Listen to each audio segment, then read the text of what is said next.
YS వివేక హత్యపై తదుపరి దర్యాప్తు చేయాలని సిబిఐని న్యాయస్థానం ఆదేశించింది. కాల్ రికార్డింగ్స్ ఆధారంగా దర్యాప్తు చేయాలని ఆదేశాలు జారీ చేసింది. సునీల్ యాదవ్, వైఎస్ ప్రకాష్ రెడ్డి కాల్ డేటాలో ఉన్న వారిని విచారణ చేయాలని కోర్టు ఆదేశించింది.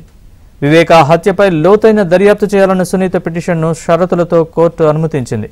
సునీత వాదనలతో సిబిఐ కోర్టు ఏకీభవించింది. సునీత పిటిషన్ను సమ్మతిస్తూ A2 సునీల్ యాదవ్ కోర్టులో కౌంటర్ దాఖలు చేశారు.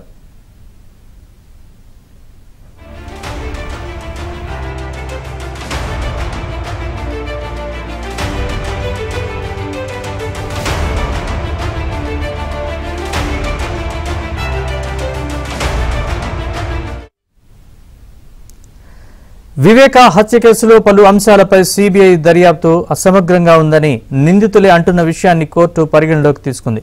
అవినాష్ రెడ్డి బెయిల్ పిటిషన్ విచారణ సమయంలో దర్యాప్తు పూర్తయినట్లు సిబిఐ చెప్పలేదని సునీత తన పిటిషన్లో చెప్పారు.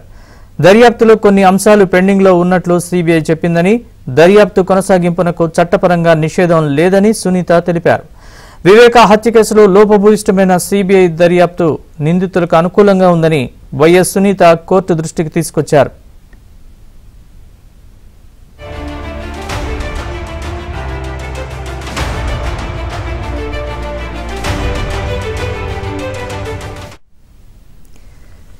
ఇదే అంశానికి సంబంధించిన పూర్తి వివరాలు మా ప్రతినిధి ప్రవీణ్ అడిగి తెలుసుకుందాం. ప్రవీణ్, చెప్పండి. వివేక హత్య కేసులో ఫర్దర్ ఇన్వెస్టిగేషన్ కోసం తెలంగాణ సిబిఐ కోర్టు అయితే మాత్రం ఆ పిటిషన్ ని అలౌ చేసింది. అయితే షరతులతో కూడినటువంటి విచారణకు అనుమతించినటువంటి పరిస్థితి కనపడుతుంది. అంటే ఫర్దర్ ఇన్వెస్టిగేషన్ లో కొన్ని షరతులను కూడా విధించినటువంటి పరిస్థితి ఉంది.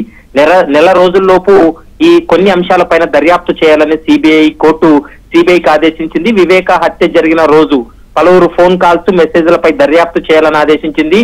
మరోవైపు ముఖ్యంగా ఈ కేసులో A2గా ఉన్నటువంటి సునీల్ యాదవ్, మరోవైపు కొత్తగా ఇద్దరు పేర్లు అయితే మాత్రం అందులో ప్రస్తావన చేశారు.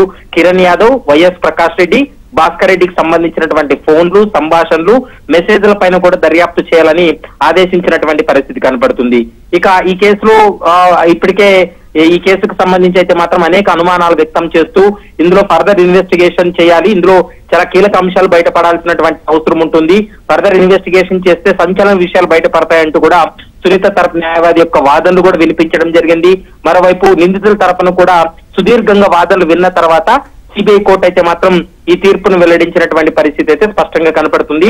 మరి ఈ తీర్పు పైన ఇటు వైఎస్ సునీత కావచ్చు లేదా నిందితులు కావచ్చు తెలంగాణ హైకోర్టుకు వెళ్లేటువంటి యోచనలో ఉన్నట్లు మనకు సమాచారం అందుతుంది. మరి చూడాలి ఈ ఆర్డర్ పైన ఎవరు కోర్టుకు వెళ్తారనేది మాత్రం చూడాలి. ప్రస్తుతం అయితే సిబిఐకి ఇచ్చినటువంటి ఫర్దర్ ఇన్వెస్టిగేషన్ లో అయితే మాత్రం కొన్ని షరతులతో కూడినటువంటి విచారణ జరపాలని ఆదేశించింది. కాబట్టి మరి దీనిపైన ఎలా ముందుకెళ్తారనేది మాత్రం చూడాల్సినటువంటి అవసరం ఉంటుంది. రేపు ఉదయం ఆర్డర్ కాపీ వచ్చిన తర్వాత మిగిలినటువంటి పూర్తి స్థాయి వివరాలు కూడా అందులో ఉండేటువంటి అవకాశం అయితే కనపడుతుంది.